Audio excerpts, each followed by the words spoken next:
আমরা সকলে নবী ইউনুস আলাইহিস সালাতু ওয়াসসালামের মাছের পেটে বন্দী হওয়ার ঘটনা জানি, কিন্তু ঠিক কী কারণে তাকে বরণ করতে হয়েছিল এমন ভয়ানক বন্দিত্ব তা কি আমরা জানি?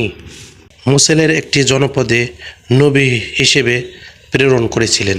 জনপদের লোকেদেরকে তিনি আল্লাহর একাত্ম গ্রহণ করতে এবং যাবতীয় শিরক থেকে বেঁচে থাকার আহ্বান জানান।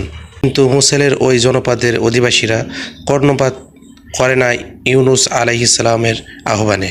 তারা তাদের পূর্ণকালের রীতিনীতি এবং শিরক আর কুফরে বিভোর থাকে। এভাবে বহু বছর ধরে তাওহীদের বার্তা বিলাতে থাকেন নবী ইউনুস আলাইহিস সালাতু ওয়াসসালাম, কিন্তু কোনো পরিবর্তনই তিনি জনপদের লোকের মাঝে দেখতে পান না। একটা সময় জনপদের লোকেদের উপর ভীষণ অসন্তুষ্ট হয়ে পড়েন এবং তাদেরকে বলেন, যেহেতু তোমরা আমার আহ্বানে সাড়া না দিয়ে তোমাদের মন গড়া ধর্মের মাঝে অটল আছো, আজ আমি তোমাদের ত্যাগ করে চলে যাচ্ছি এবং এও বলে যাচ্ছি তোমাদের উপর শীঘ্রই আল্লাহর আযাব নেমে আসবে। ইউনুস আলাইহিস সালাতু ওয়াসসালাম জনপদ ছেড়ে চলে যাওয়ার পর জনপদে আল্লাহর আযাবের কতিপয় নিদর্শনাবলীও স্পষ্ট হয়।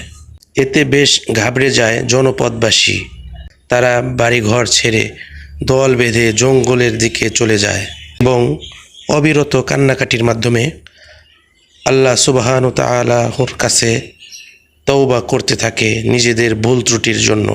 তাদের এই আন্তরিক তওবা আল্লাহ সুবহানাহু ওয়া তাআলা কবুল করেন এবং তিনি জনপদবাসীকে উক্ত আযাব থেকে মুক্তি দেন।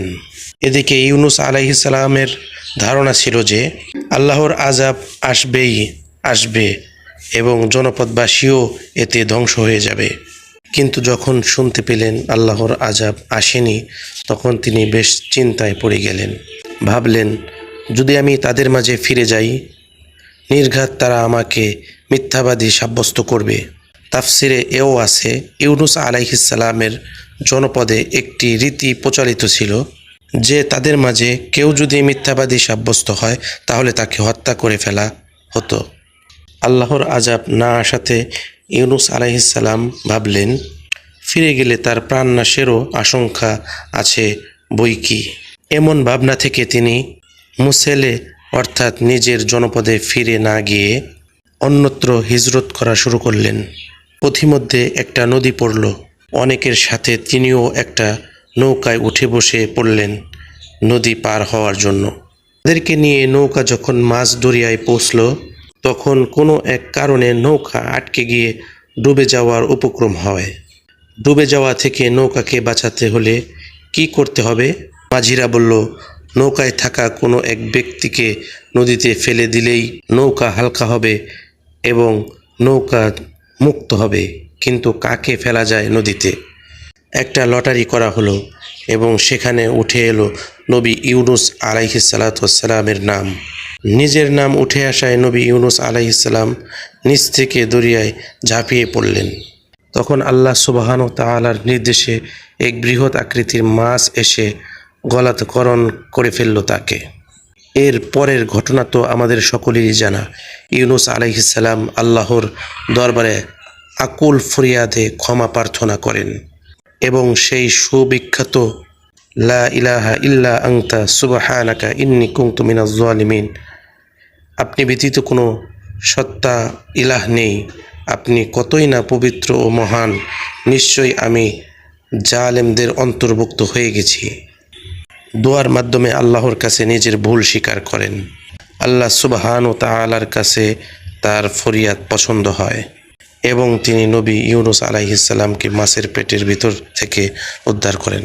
এই পুরো ঘটনাটি কেন ঘটেছে বলতে পারবেন? কারণ আল্লাহর আদেশ ব্যতীতই ইউনুস আলাইহিস সালাম তার সম্প্রদায়কে ছেড়ে অন্যত্র চলে যাচ্ছিলেন। আল্লাহর আদেশের জন্য তিনি অপেক্ষা করেননি, কিন্তু তার এই কাজ পছন্দ করেননি আরশের অধিপতি, তিনি নাখোশ হয়েছেন।